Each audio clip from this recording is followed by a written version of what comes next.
Hello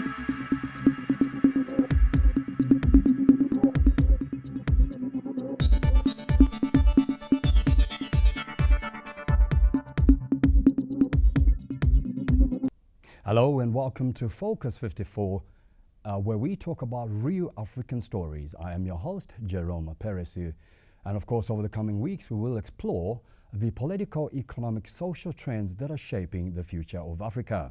Of course, now we kickstart with South Africa's new land tenure system, where South Africa has defended its new land law as Trump continues with his threat to cut aid to the new land law, which is meant to empower black South Africans in terms of land ownership. In Botswana, we take a look at how elephant hunting in the country, as Botswana's decision to issue elephant hunting licenses has sparked outcry from the local and international conservation. In Nigeria, farmers are embracing irrigation for year-round crop production. Irrigation has become the only way that can guarantee crop production across Africa to counter the impact of El Nino. Last but not least, we take a look at Rwanda on SADC EAC Summit, as the Southern African Development Community, SADC, and the East African Community, the EAC, are set to meet in Tanzania this week to deliberate on the situation in the Eastern Democratic Republic, the Congo. Still on the DRC crisis, dialogue among state and non-state actors has been cited as the only way to bring peace in the Democratic Republic of the Congo, the DRC. This is the view of Lieutenant General retired Mike Nyambuya, who was the overall commander of the Allied SADC troops during Operation Sovereign Legitimacy in the DRC between 1998 and 2002. Now let's hear more of this issue in our second segment, where I will be joined by international relations expert and legal practitioner to help us shed more light onto the ongoing crisis in the DRC. We will be looking into possible solutions to that crisis, so please do stay with us.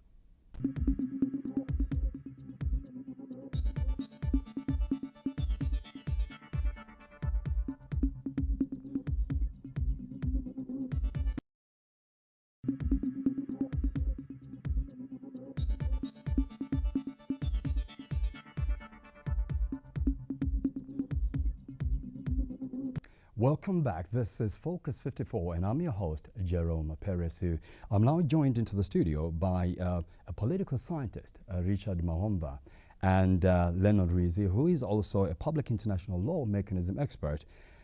Gentlemen, welcome to Focus 54. Thank you for having me. Now, why was it so important for SADC to host an extraordinary summit of heads of state and government? What urgent concerns prompted this intervention? Mr. Mahomva?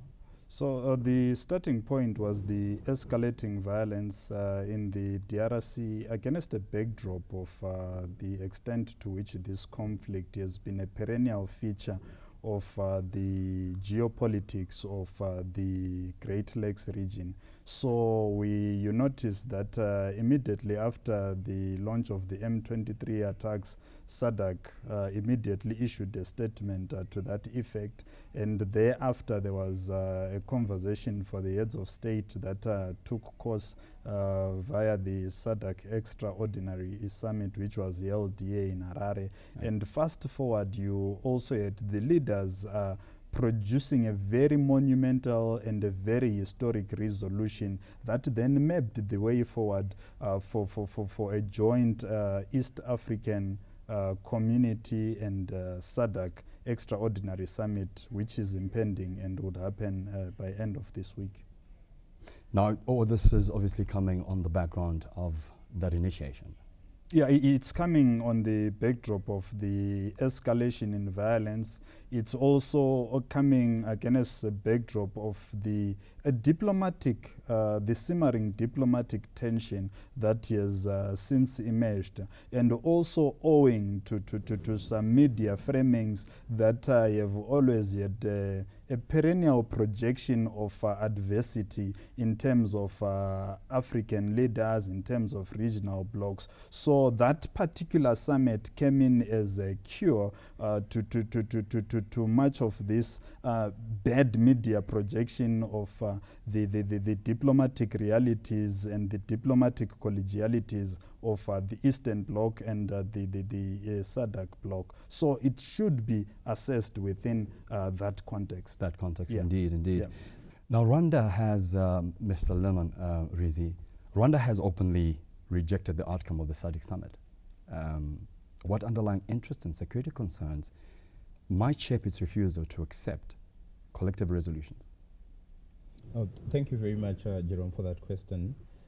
You realize that the most important takeaways from those resolutions is that the SADC bloc is calling for a de-escalation of violence.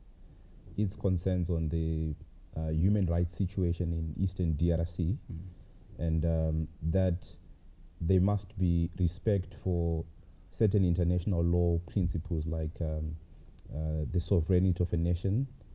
Number two, that peace and security continue to exist in Eastern DRC. So it's very important that we note the concerns that were raised in the statement by the SADC bloc.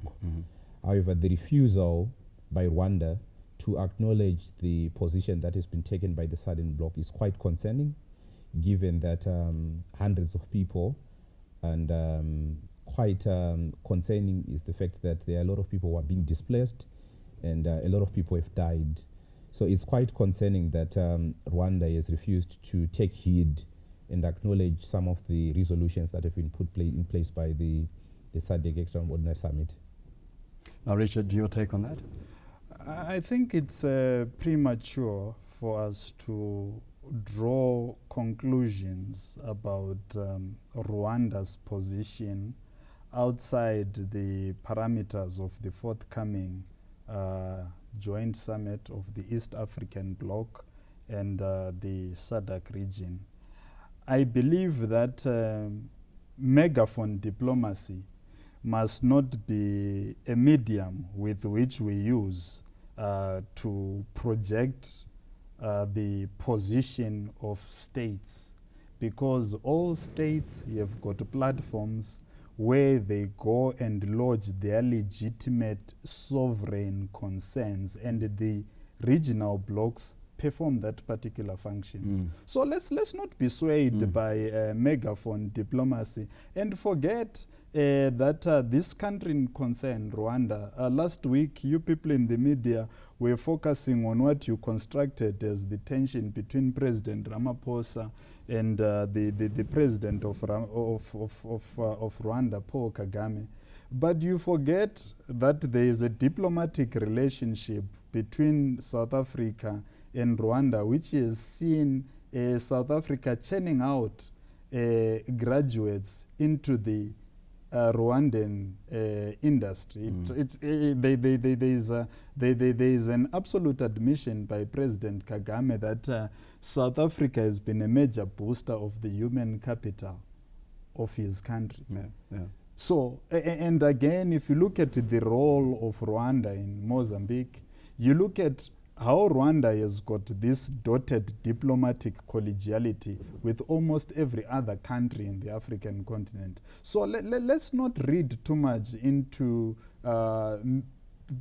what one would regard as polemic media statements, but let's look at what the summit here is going to produce, because from these resolutions you can see that there is going to be a sustainable diplomatic pathway. So let's let diplomacy prevail, and the summit will exactly serve that.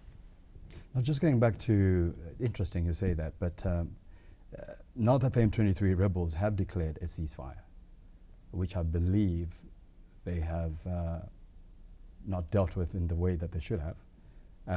What does this signify in the context of the ongoing conflict? Mr. I would say in the past we have had 11 or 10 instances where the M23 have declared ceasefire in the same region, and they've broken their commitment to that ceasefire. We can only hope that the declaration or the unilateral declaration of ceasefire will be for the better of the people, and it's a genuine declaration of ceasefire which is being done in good faith. Remember, there's the Nairobi peace process which involved the same parties. Remember, the president of Angola brokered a deal towards a peace process sometime in 2024 around the maintenance and sustainable peace processes that were going to be taken. And the same parties, particularly the M23, has broken their commitment to ceasefire and maintenance of peace. So while it is progressive that they've committed themselves to a ceasefire, we can only hope that that is being done in good faith and that can be sustained on the long run. Now, what are the repercussions, Mr. Richard Mahomva? Before we go to the repercussions, the important question that we should ask is that does the M23 have legitimate concerns of being a rebel outfit? And if there are those legitimate concerns, is the summit going to address those legitimate concerns? Because the issue of achieving peace is a two-way process. History has taught us that. So those that have got concerns must have a point of convergence with those whom they are addressing the concerns to. True. I think that is very important. But also, we need to look at the context of the M23's existence within the reality of the DRC's inability to have full territorial control. So if the issue of territorial control is not addressed, would then come back to what my colleague has been referring to say they have these temporary ceasefire arrangements. So the state must be assisted as a member of the SADC and as a member of the East African Bloc by association. It should be capacitated to have full territorial control. And then thereafter, you would notice that lasting peace may perhaps be realized. We'll now take a short break, but do stay with us.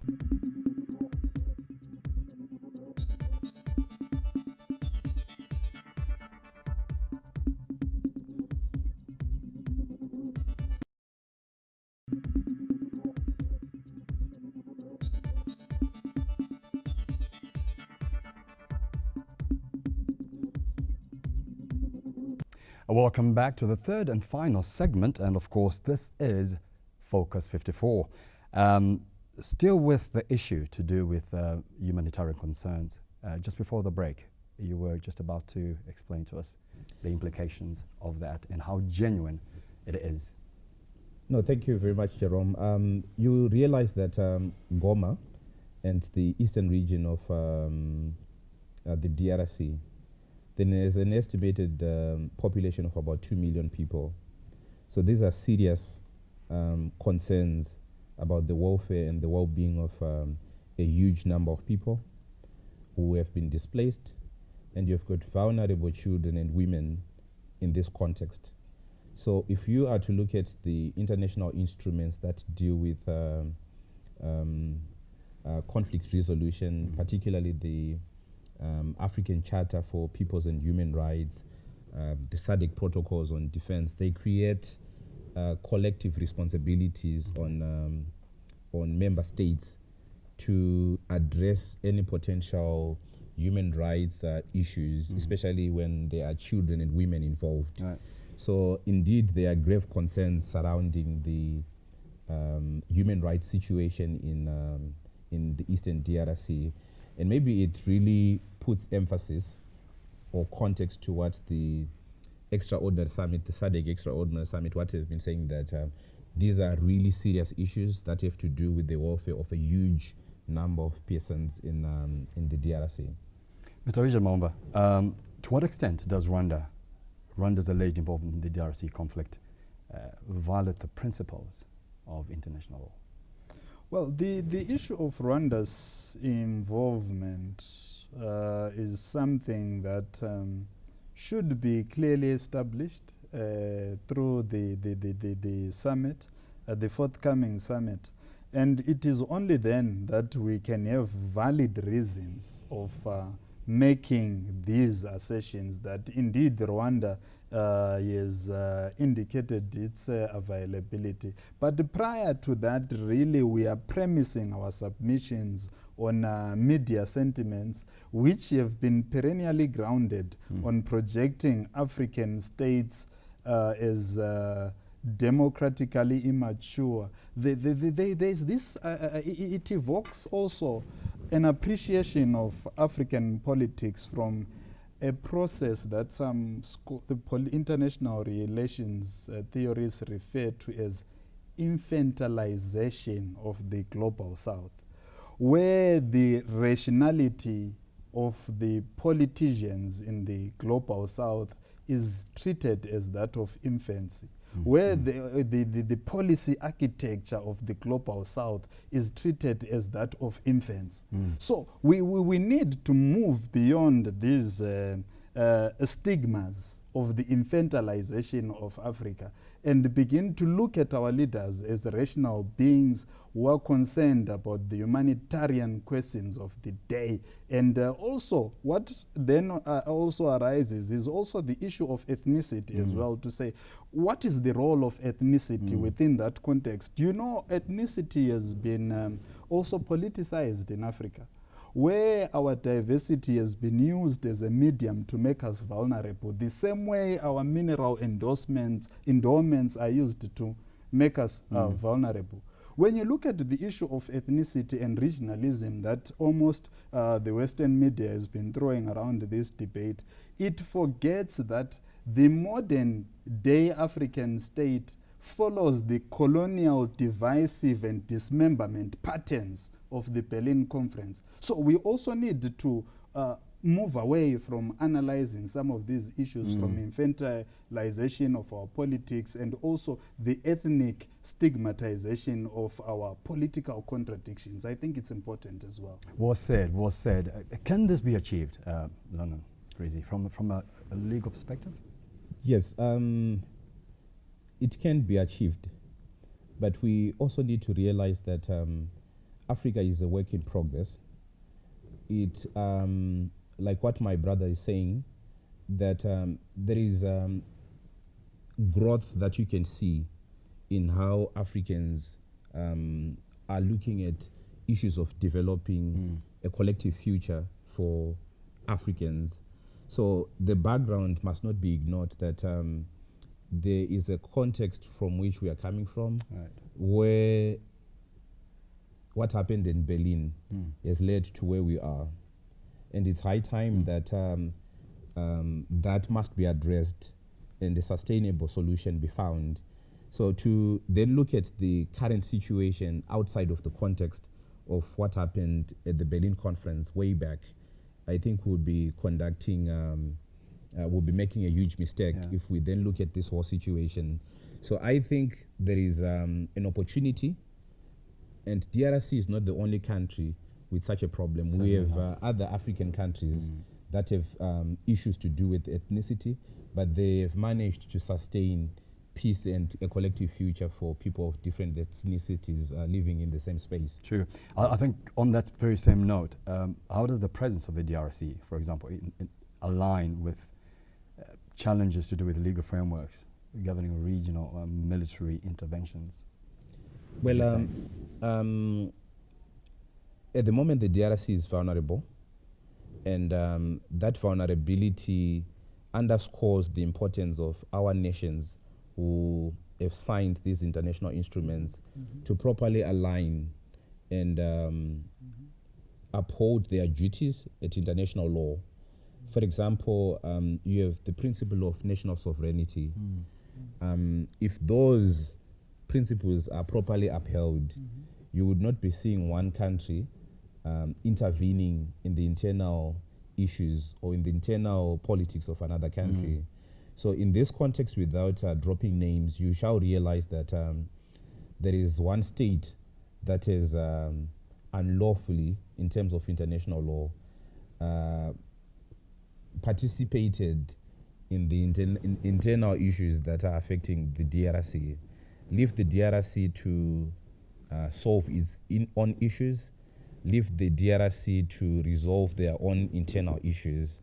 So under those circumstances, you shall realize that those principles, the international instruments and the principles contained therein, they provide mechanisms where if Rwanda, or rather if the DRC has failed to internally resolve its own issues, there are international mechanisms, there are regional mechanisms that can be applied to resolve those issues. So it's important that all member states of the AU Charter, of the SADC Protocol, and all international treaties align themselves to their obligations in terms of international law. Mr. Richard Mahomva, how different is this from the Israel-Hamas conflict?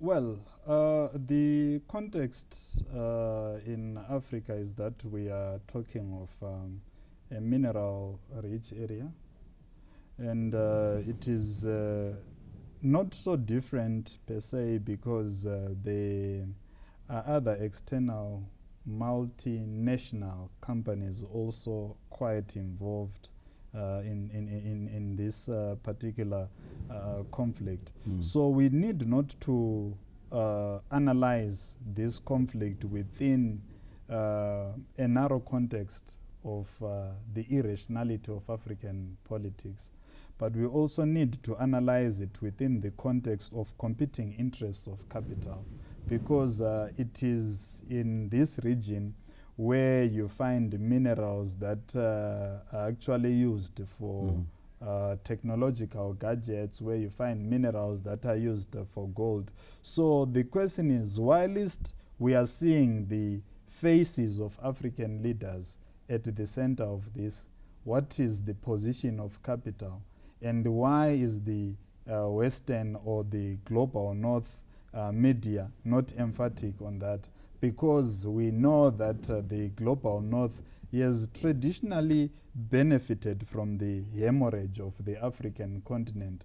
The more there is a persistent conflict, the more the looting of the continent happens. So we need to look at this in its unique circumstances, but also draw lessons from elsewhere on how conflict is always facilitated through external players. And you'd realize that perhaps when President Kagame and President Ramaphosa go and have a conversation, and everyone else, there will be a unified voice that may actually expose the interests of external oligopoly, international capital in all of this. Correct.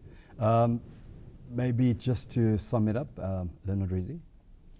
Well, the important takeaways that from this conversation would be that Africans are capable of solving African problems. There is a particular context that is peculiar to our continent, and those who truly love the motherland must do that which is in the best interest of our people, whether you are of this tribe or you're of that tribe. Part of the spirit of Pan-Africanism is that we cultivate a collective sense of belonging to our land, that we cultivate and continue to grow our love for this continent, our love for our countries. We cannot, and I dare say we cannot be divided by certain constructs that are coming from external forces. So the point is that whilst there are people who look at it from a tribal perspective, that because this person is of this tribe, this person is of that tribe, we are then entitled to certain control. What must then bind us is the spirit of 1963, when the African Charter and the negotiations were put in place, that Africa for Africans, African solutions for Africa. So that, for me, is an opportunity for us to then practically give effect to that spirit of collective consciousness as Africans. Well, there you have it, viewers. African problems being solved by African people. I was in the studio, of course, with the rather political scientist, Richard Mahomva, and Lenon Rwizi, who is a public international law mechanism expert. Gentlemen, it was a pleasure having you. Until next time on Focus 54, goodbye.